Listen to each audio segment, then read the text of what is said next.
दोस्तों, मैं कैसे रुक जाऊं? पसीना बहाना तो अपने बाप से सीखा है। जब अंदर से आवाज आती है कि यार थोड़ा सो लेते हैं, तो मुझे मेरे पापा की याद आती है। पापा के पॉकेट के रखे चिल्लर की आवाज मुझे जगा देती है। ये जिंदगी क्या सिखाएगी मुझे?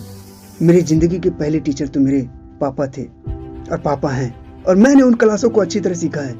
ये जिंदगी क्या डराएगी मुझे? मैंने डर को पापा से हारते हुए देखा है। टूट टूट कर जुड़ना अपने पापा से सीखा है। जुड़ जुड़ कर आगे बढ़ना मैंने अपने पापा से सीखा है। यार, पापा में एक बात तो होती है, जितने खड़ूस दिखते हैं ना उतने होते नहीं है। यार, पापा में एक बात तो होती है, जितने मजबूत दिखते हैं ना उतने ही अकेले में आंसू जरूर बहाते हैं। रुक जाना मेरे लिए सबसे आसान है, पर रुक कैसे जाऊं?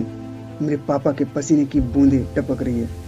सो जाना मेरे लिए आसान है, पर सो कैसे जाऊं? जाने कितनी रातें हो गए मेरे पापा के जगे हुए। बचपन में जब गिर जाता था तो पापा उंगली पकड़कर उठाते थे और बोलते थे कि शाबाश बेटा, कुछ नहीं हुआ। आज मेरे वही पापा खुद गिरने के कगार पर है। आज मेरे वही पापा इस ललकार पे है कि मैं अकेला नहीं हूँ। मेरा बेटा मेरे साथ है, जिसको बाप की उंगली पकड़ने का मौका मिलता है ना। उसको जिंदगी में कभी और किसी सहारे की जरूरत नहीं पड़ती। हाँ, मेरे खून में पहले से ही जीतना मेरी किस्मत तो मेरे पापा ने पहले ही लिख दी थी, जब मुझे पेन पकड़ना सिखाया था। और तजुब की बात ही कि मैं अब भी किस्मत में कमियां निकालता हूँ। जो बोलते ही ना कि पापा तो ऐसे ही बोलते हैं, उनका काम है बोलना। वो लोग उनसे पूछे जिनके बाप नहीं है। अरे ये मुश्किलें क्या रोकेंगी मुझे, जब मेरे पापा बुखार में भी काम पर जाने से नहीं रुके। अरे ये दुनिया क्या डराएगी मुझे, जब मेरे पापा ने इस डर को हमेशा हराया है कि कल के राशन का क्या होगा, कल की मजदूरी का क्या होगा, मेरी फीस का क्या होगा। मुझे तो पता ही नहीं था आज से पहले कि जिस तरह से अपने पापा को अपना हौसला समझता हूँ, उसी तरह से मेरे पापा का हौसला हूँ मैं।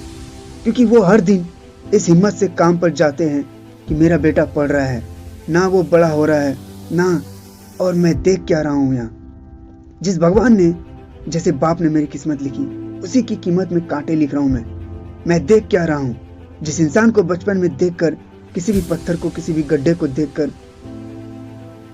पार कर जाता था, ये सोचकर क्या डर है यार, उस पार मेरे पापा खड़े हैं ना। आज मैं उसी व्यक्ति को मैं अपनी आजादी के बीच में आने वाली दीवार मान रहा हूँ। अरे अगर कोई तुम्हारी सफलता से खुश होगा तो वो या तो तुम खुद होगे या तुम्हारे माँ बाप होंगे।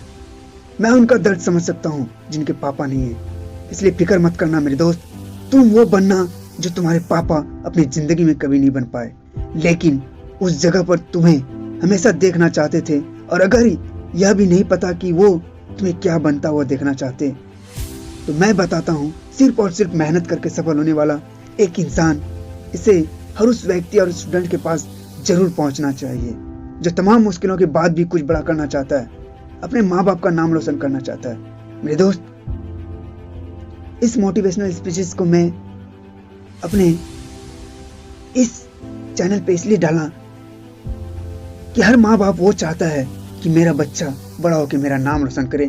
जब मैं जिस गली मोहल्ले, जिस टोले में रहूं, जहां से गुजरूं, बोले कि ये फलनामा का पिता है। दोस्तों, अपने माँ बाप के लिए, आखिरकार अपने माँ बाप के लिए कुछ तो करो, कुछ ऐसा करो कि अपने माँ बाप का सीना चौड़ा हो जाए।